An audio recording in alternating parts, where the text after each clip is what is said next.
যা দেবী সর্বভূতেষু শক্তিরূপেণ সংস্থিতা নমস্তস্যৈ নমস্তস্যৈ নমস্তস্যৈ নমো নমঃ।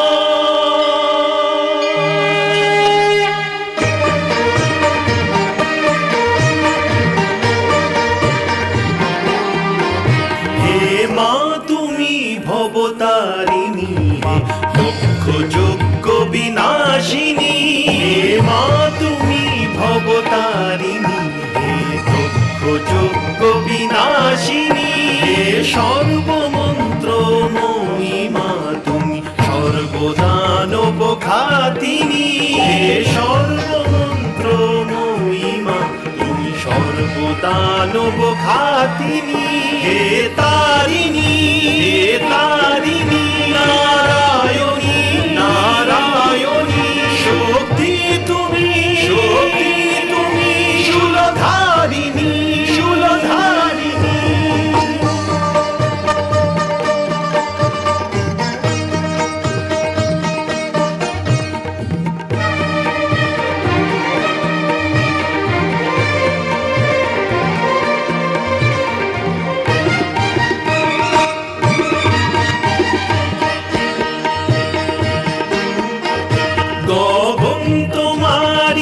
রচনা তুমি বাতালেরই রচিতা, তুমি জননী হে পালিকা, সৃষ্টির স্থিতি সংহারিকা, সৃষ্টির স্থিতি সংহারিকা।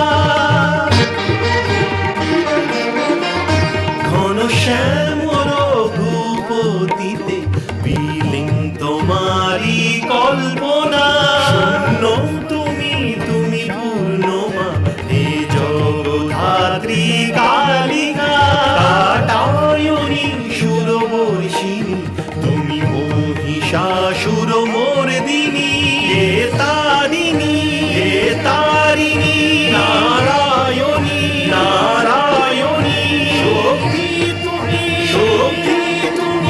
শূলধারিণী শূলধারিণী।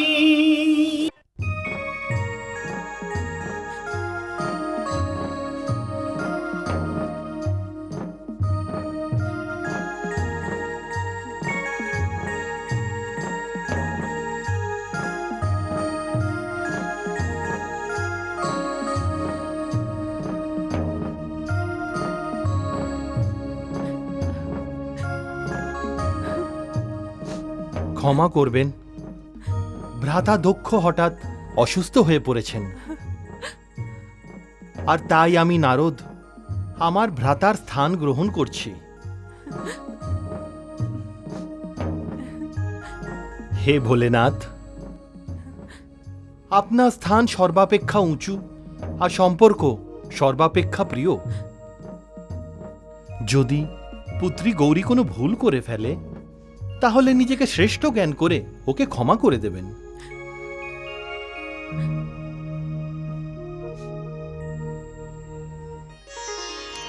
নিজের পিতাকে ক্ষমা করে দিস মা, কারণ উনি জানেন না যে কন্যার অশ্রুতে কত শক্তি থাকে। আজকে ওনার অভিমান পরাজিত হয়ে গেছে, ওনার অহংকার ভেঙে টুকরো টুকরো হয়ে গেছে। ঘৃণা করা ছাড়া ওনার কাছে আর কি বা বাকি আছে? আমার হৃদয়ের মণি, যা সংসার কর, শ্বশুর বাড়ি গিয়ে নিজের বাপের বাড়িকে ভুলে যাস না, নিজের মাকে ভুলে যাস না।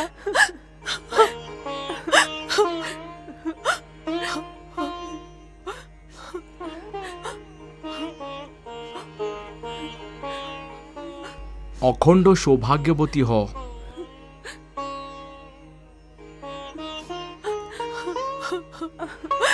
গৌরী, গৌরী চলো মা। যাও গৌরী। আসুন ভোলেনাথ। তাতশ্রী, সত্যি আপনি এক পিতার ধর্ম পালন করেছেন। আমি আপনার কাছে ঋণী হয়ে রইলাম। পুত্রী, তুই মায়ের ঘর থেকে আনন্দ আর খুশির সৌরভ নিয়ে যা, ঋণের বোঝ না।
আসুন দেবী গৌরী, আপনার বাসস্থান কৈলাসে আপনাকে স্বাগত জানাই।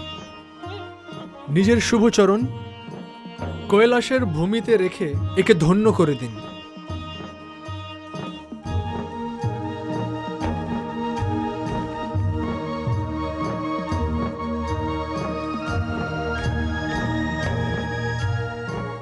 আমি আপনাদের কৃতজ্ঞ, আমার বরযাত্রায় যোগদান করে আমার সম্মান বৃদ্ধি করেছেন। এই বিবাহ কার্যে উপস্থিত থেকে আমরা সকলে নিজেদের সম্মান বৃদ্ধি করেছি।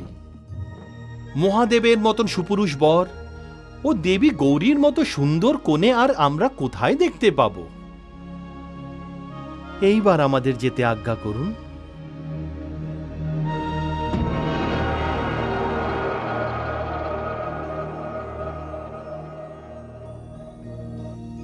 বলুন দেবী, কেমন লাগলো আপনাকে নতুন নিবাসস্থান?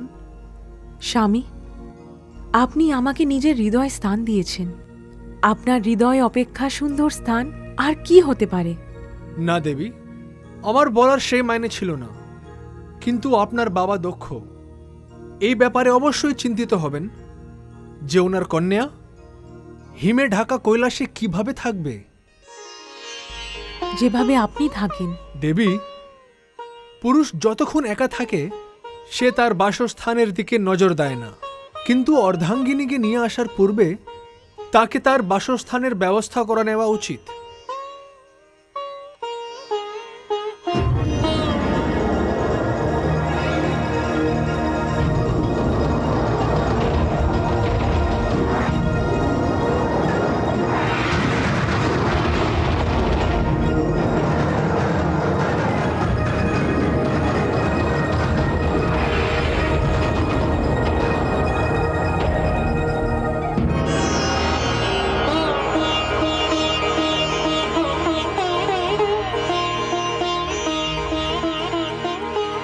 বলুন দেবী, কেমন লাগলো আপনাকে আপনার নতুন নিবাসস্থান?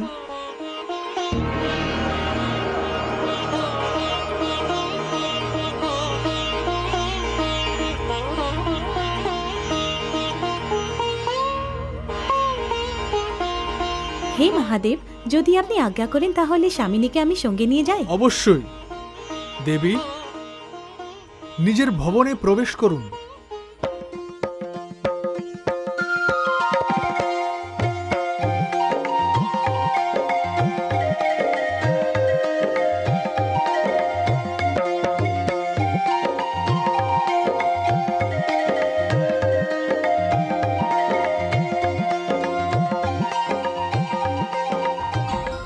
শুধুমাত্র আপনার সম্মান রক্ষার জন্য আমি কন্যা গৌরীর বিবাহ শিবের সাথে দিয়েছি।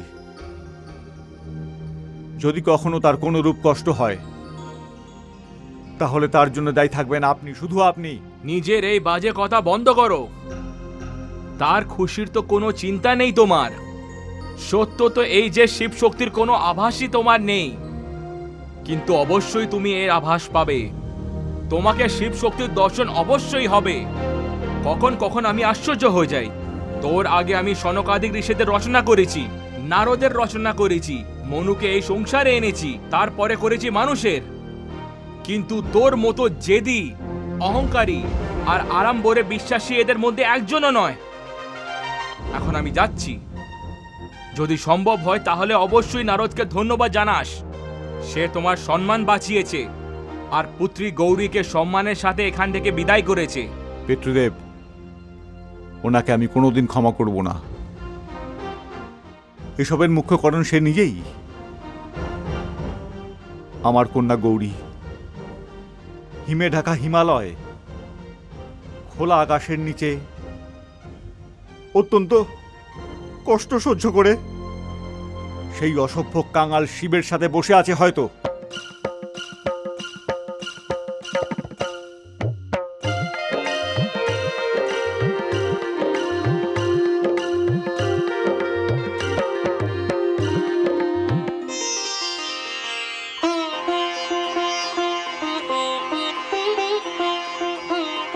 মহাদেবী সতী, এটি ত্রৈলোক্যনাথ ভগবান শিবের শক্তি কক্ষ। আপনি ছাড়া আর কারো এই কক্ষের ভিতরে যাওয়ার অধিকার নেই, আর নাই কারোর এই কক্ষের ভিতরে যাওয়ার ক্ষমতা আছে।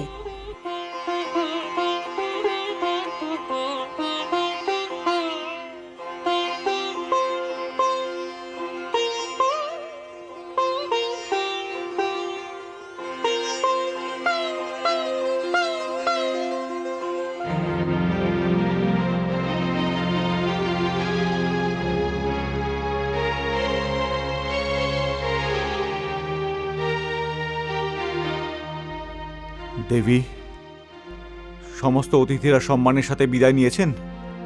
যাদেরকে আপনি নিমন্ত্রণ করে ডেকে এনেছিলেন তাদেরকে আপনি কন্যার বিদায়ের পূর্বেই ভুলে গেলেন।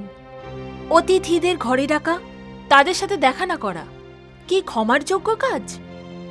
কিন্তু আপনাকে কে বোঝাবে? না আপনি আপনার ভালো পিতা হবার ধর্ম পালন করলেন, আর নাই ভালো অতিথি সৎকার করবার। দেবী, শান্ত হয়ে যান স্বামী। আর তাছাড়া শান্তি তো আপনি পেয়েই গেছেন নিশ্চয়ই। সংসারে আজ অবধি কখনো এমন হয়নি যে কোনো কন্যা নিজের পিতার ঘর থেকে এইভাবে বিদায় নিয়েছে। বিদায়ের কালে পিতা ঘরে উপস্থিত, আর পুত্রী তার দেখাও পেল না, আর সাক্ষাৎও পেল না। সে অশ্রুমোচন করতে করতে নিজের হৃদয়ে দুঃখের পাহাড় নিয়ে চলে গেল। দেবী, আমি যা করেছি ঠিকই করেছি। যে যেটার যোগ্য ছিল আমি তার সাথে সেরকমই ব্যবহার করেছি। আর সত্যি বলতে কি, গৌরীর এইভাবে বিদায় হয়ে যাওয়াতে আমি এতটুকুও দুঃখিত নই। আপনি কেন দুঃখী হবেন? আপনি যে আদি প্রজাপতি ব্রহ্মদেবের পুত্র, শ্রেষ্ঠ প্রজাপতি, মহান পণ্ডিত, বিশাল বিদ্বান। আপনি আমাকে ব্যঙ্গ করছেন দেবী। আমি কি করে আপনার উপর ব্যঙ্গ করব? সমস্ত পিতারা যদি নিজেদের কন্যাদের সাথে এরকম ব্যবহার করতে শুরু করে, তাহলে বিধাতা কন্যাদের জন্ম দেওয়াই বন্ধ করে দেবেন। দেবী, আপনি ভুল বকছেন। আমার মানসিক অবস্থা ঠিক নেই। আমার মানসিক দশা কি করে ঠিক থাকবে বলুন? যে কিছুক্ষণ পূর্বেই নিজের প্রিয় কন্যাকে তার পিতার আশীর্বাদ ছাড়াই বিদায় করে দিয়েছে। আপনার মানসিক দশা ঠিক আছে তো? আপনি তাতেই সন্তুষ্ট থাকুন। আমি তো হাত জোর করে সহস্রবার ভগবতী পরমেশ্বরীকে নমস্কার জানাচ্ছি যে ওনার কৃপায় আমার কন্যা ভালোভাবে পতিগৃহে গেছে।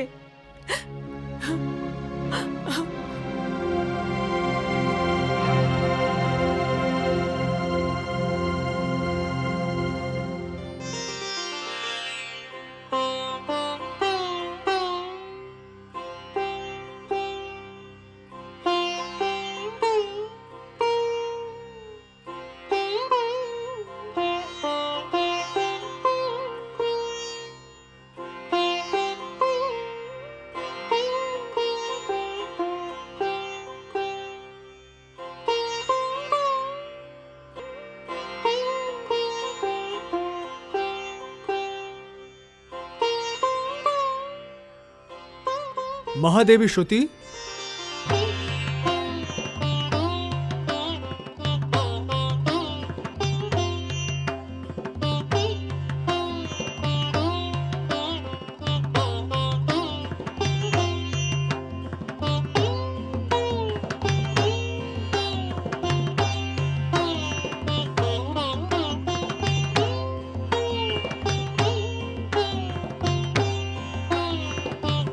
শক্তি কক্ষে আপনার স্বাগত দেবী। হে প্রভু, হে স্বামী, এ আমি কি দেখছি? আমি শিবের অর্ধাঙ্গিনী, তাই আমি জানি যে এ কোনো স্বপ্ন নয়, বাস্তব, কল্পনা নয়, সত্যি। কিন্তু আপনার এই রূপ, দেবী, আপনি শিবের অর্ধাঙ্গিনী, আর আপনি যা কিছু দেখছেন এটা শুধু আপনি দেখতে পাবেন, অন্য কেউ দেখতে পারবে না।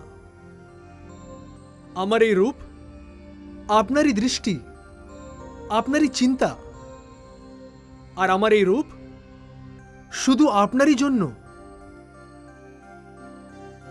সমগ্র সৃষ্টির কাছে আমি সংহারকর্তা শিব, কিন্তু আপনি শক্তি, প্রকৃতি, নারী, আর আমি আপনার রচনার কাজে আপনার সহযোগী।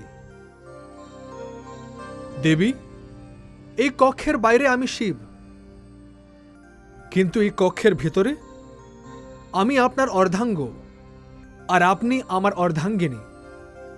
দেবী, স্বামী স্ত্রীর সম্পর্ক অনেক পবিত্র হয়, সুন্দর হয়, মধুর হয়,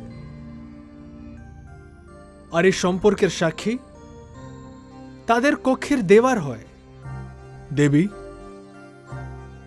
এবার থেকে আপনি আমাকে এই রূপেই দেখবেন, কারণ আমি আপনার অন্তর্মনের শিব, আর আপনি শক্তি। হে শক্তি, হে শিব, হে শক্তি, হে শিব, হে শক্তি, হে শিব। হে শক্তি।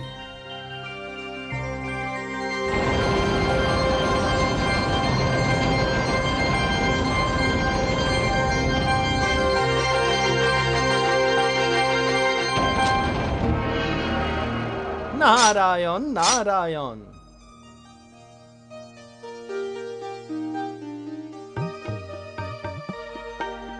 আসুন দেবর্ষি নারদ, আপনার এই সেবককে মনে পড়েছে প্রভু? ভ্রাতা দক্ষর ওখানে আমার কোনো ত্রুটি হয়ে যায়নি তো? এই কারণেই তো আমি আপনাকে ডেকেছি দেবর্ষি। আপনার মতন মহান বৈরাগী যে এতটা ব্যবহারপটু ও আবেগপ্রবণ হবেন এ তো আমারও জানা ছিল না। আপনি কি জানেন না ত্রিলোকীনাথ? কিন্তু আমার কি করার ছিল? ভ্রাতা দক্ষ কন্যা গৌরীর প্রতি অন্যায় করতে চলেছিলেন। আমি বৈরাগী হলে কি হয়েছে? নিজের কন্যার ওপর আমি অন্যায় কি করে সহ্য করতাম? আর সত্যি বলতে কি, প্রথমবার আমি জানলাম যে মানব মোহমায়ার বাঁধনে কিভাবে বেঁধে যায়। তাই তো আপনার নামের ভজন করতে থাকাই নারদ যখন নিজের কন্যা গৌরীকে বিদায় করতে গেল তখন তার চোখ সজল হয়ে উঠল। তা তো আমি দেখলাম দেবর্ষি। আপনি তো জানেনই যে আপনি ও প্রজাপতি দক্ষ দুজনেই ব্রহ্মদেবের সন্তান।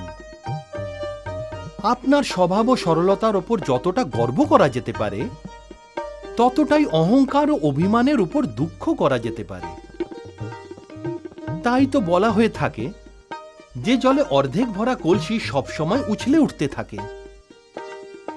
ওইদিকে ভগবান শিবকে দেখুন, ওনার স্থানে যদি অন্য কেউ থাকতো তাহলে এত অপমান করতে থাকা দক্ষকে মুহূর্তেই বধ করে ফেলতেন। কিন্তু যেখানে শক্তি আছে, সংযম আছে, সেই শিব। আর যেখানে পাপ আছে, আড়ম্বর আছে ও ব্যর্থ অহংকার আছে, তা দক্ষ। প্রভু, আমাকে বলুন যে আমি মোহমায়ার বাঁধনে আটকে পড়লাম না তো? না দেবর্ষি নারদ, আপনি তো একজন সাধু হওয়ার উদাহরণ দিয়েছেন। যে সাধুর হৃদয় করুণা নেই, মমতা নেই, অপরের প্রতি মঙ্গল চিন্তা নেই, সে নারদ হতেই পারে না। আমি আপনাকে এই কারণে স্মরণ করছিলাম যে ভগবান শিবকে ওনার শক্তি গৌরীর সাথে মিলনে আপনি অত্যন্ত মহান যোগদান করেছেন। প্রভু, আপনার মুখ থেকে এই কথা শুনে আমি ধন্য হয়ে গেলাম, আমি ধন্য হয়ে গেলাম। নারায়ণ নারায়ণ।